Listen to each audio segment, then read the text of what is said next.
Today, on Caliber 50 Customs, we're doing a 1949 Ford F1. One of my newer castings, I should say. Picked it up the other day. So, I thought I'd go a little old school with it.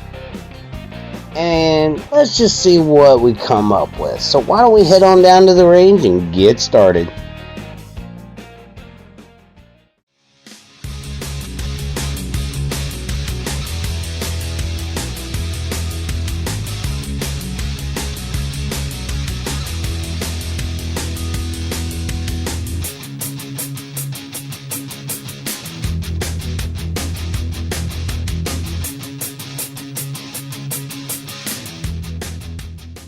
Hello everybody, and welcome back to the range. Tom here, and today we're doing a 49 Ford F1. So, this was an interesting casting, so why don't we go ahead, I think it's time to field strip, and we'll get this sucker taken apart and see what we got to work with. You know, normal things, I take the big bit. Can't remember the size. I think it's like 5/64 or something like that. But, you know, drilling out the post, taking my pick, kind of breaking it apart. You know, and this was a very fun build. I actually got this done within a day. Like, taking it apart, stripped down, everything. You know, making my own axles. I already picked out the wheels ahead of time to, you know, see what I was working with. You know, I picked them off camera, so I wasn't going through like my big chunk of wheels that I got. You know, I got like 4 things of just nothing but wheels. And I already ran this through the oven cleaner, so it stripped off all the chrome off of it. Because I really don't dig the whole chrome thing all the time. But, you know, I wanted to get the axles done. In order to do that, I had this piano wire that I got that was big enough to use for the axles, like normal wheels. And, you know, I just wanted to trim them up and get them the right size before I decided to permanently put them on the axles. And, you know, I love making my own axles. I really do. Now that I got this thinner wire that I can use, they roll better. And it's fun. You know, I'm trying to see about putting an engine in this.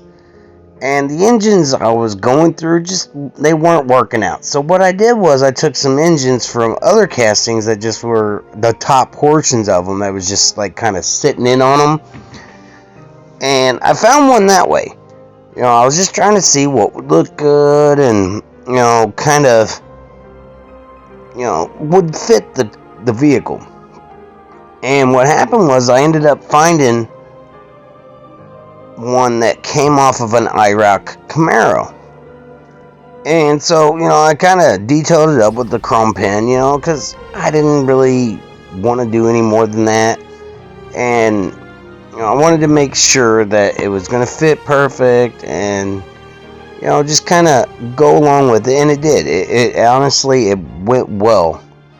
You know, I pulled it out of the gun oil. You know, I call it stripper every now and then, but, you know, but I pulled it out of the gun oil, and I decided to file down both front and rear posts because I didn't know exactly what I was going to do or how I was going to do it just yet.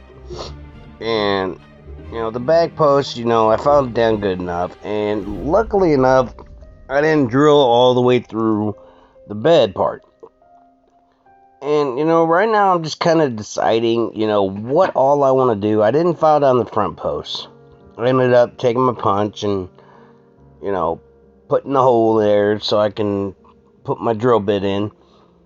And I wanted to do this the right way. I didn't want to rush the paint job or anything like that. And, you know, doing this in less than a day, you would think I was rushing it. But I didn't. And it turned out a lot better than I was expecting. You know, I drilled out the front post, but I didn't show that footage because I ended up not using the front post. So, because I was going to cut out the hood and put the engine where you can see it in the background, where you can actually see the engine. And the hardest part of this entire build was cutting the hood portion out of it, because I wanted it to look right. And when you put the hood back on, I didn't want it to show a bunch of gaps or show any kind of, I don't know, just where it would actually look like it would go on and off and you couldn't tell.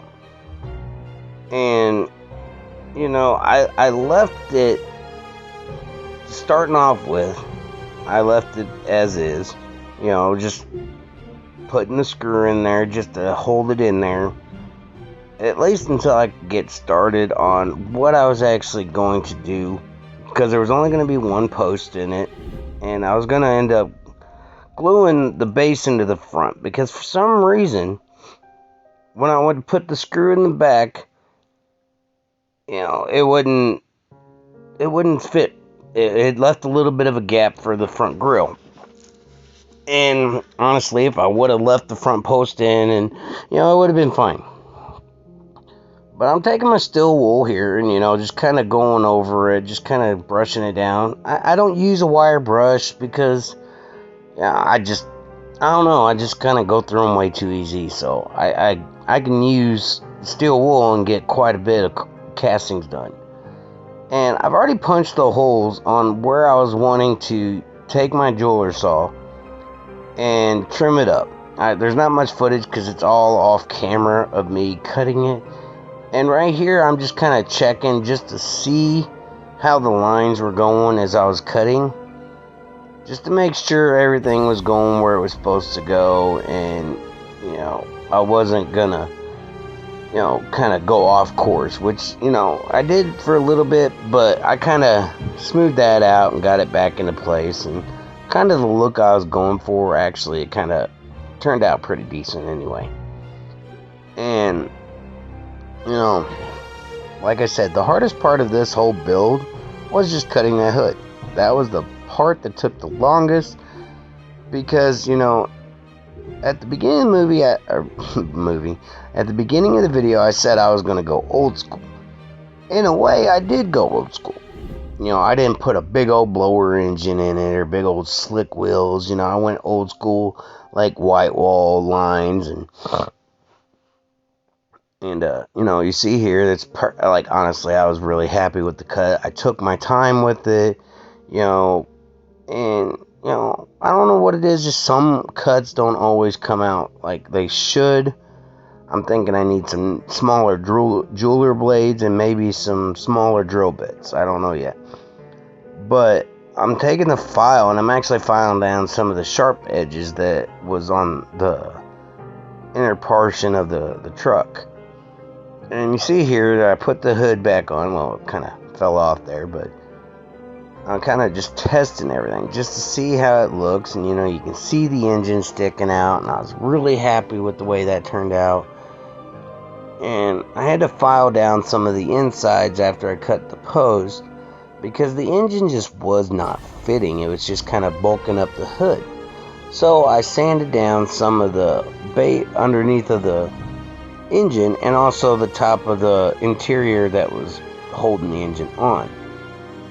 And honestly, I'm kind of glad I did that, because it worked out real good. And right here, I'm kind of just taking a sandpaper and just kind of smoothing over some of the edges, because when I was taking my Dremel tool and kind of got some nicks and stuff in it when I was doing it. So I was just getting ready to get it ready to put some Bondo filler, glaze filler, glaze Bondo, whatever it is.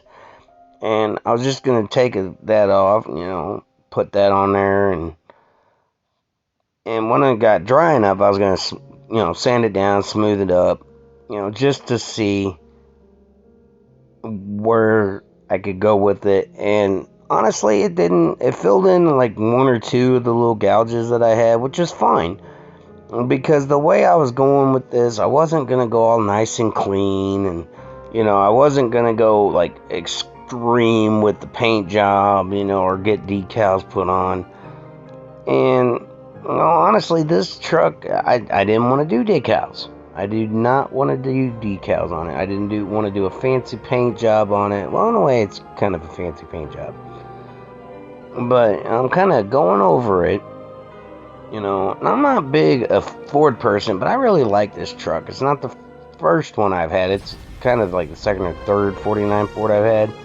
So what I did was, like I said, I left it as is. And then I did the salt chipping technique.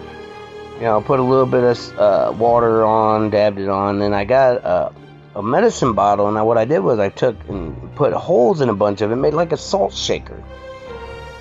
And honestly, I'm glad I did that because it turned out, it works well. I kind of took a little paintbrush and I was kind of just moving stuff around. And honestly, I used to use a toothbrush to do all this. And I was like, you know what? It worked a heck of a lot better than the toothbrush.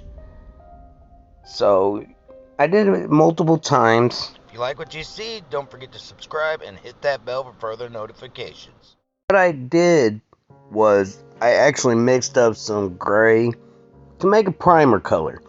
So after I salted it down, painted over with the gray, kind of getting really happy with this airbrush work. And, went over it with an orange color afterwards, after it dried and everything. And, for that old rustic orange look. And, it turned out really good. And I was really happy with the way that was working. And, at the time, as the hood wasn't done yet, but, once it was done, I did the same thing. I salted it up, and, I kind of blew it off the cup there with the air gun, or airbrush.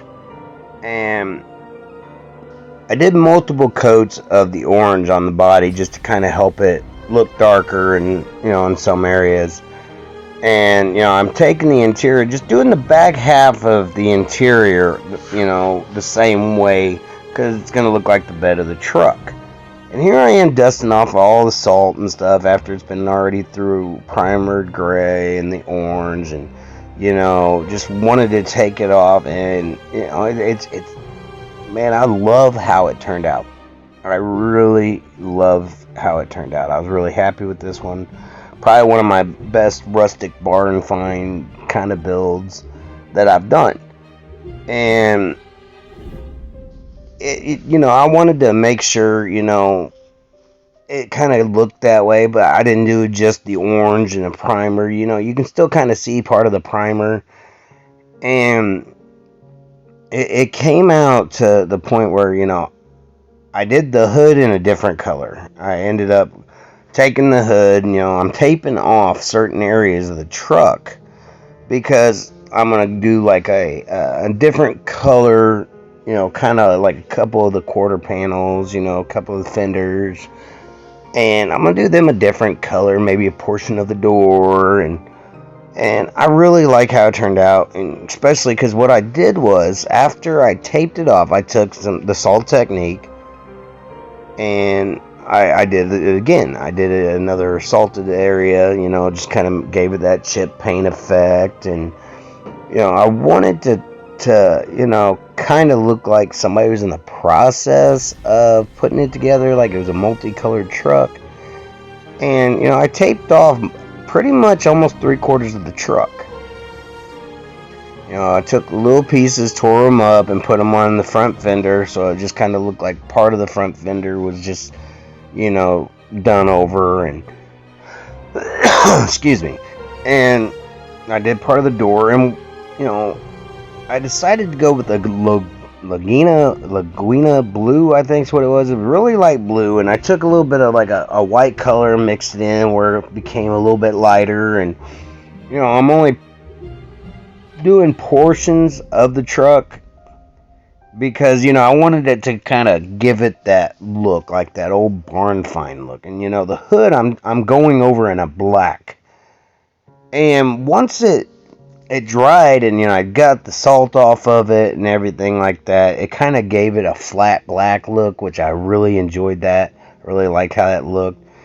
And you see here's the blue, I'm dusting off the salt, and it's really turning out better than I was expected. So I whipped out my weathering kits. So I started putting a little bit of rust here and there, and a little bit of orange rust, a little bit of brown rust. I even put around the hood a little bit of soot colors, make it look like the kind of on fire style engine, and they just kind of replaced the engine. And after I got all this done and taken care of, I went ahead and took the truck and clear coated it with matte clear. And right now while I'm waiting for it to dry, I'm taking my chrome pen and I'm going over certain parts of the base with chrome. Because what I'm going to do is, after the chrome's dry, I'm going to take my weathering kit and just go back over it with the rust colors and the dirt colors and what I needed to do. And the interior, I ended up taping off part of the interior and just painting the front half this color that it looks like blue jeans. A dark blue jean color. So I went ahead and I was like, you know what, I'm going to do the interior that way. And, it turned out really good. So I was really happy with that. And don't worry, you'll see me do more weathering videos. So I got more of these weathering kits, kind of brand new ones, never been used. I just wanted to use up certain ones of this. And the only ones I really use, unless it's for like a Mad Max build, is the rust colors, the soot, and every now and then I'll use the gunmetal color or the silver.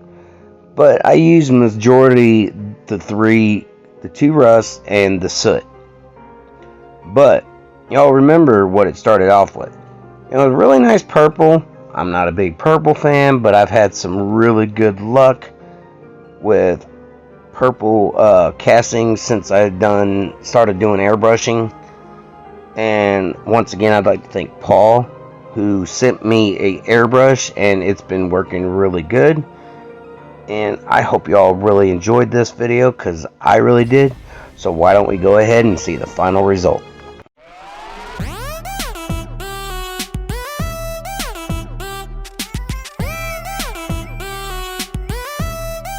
Check it out. Check it out.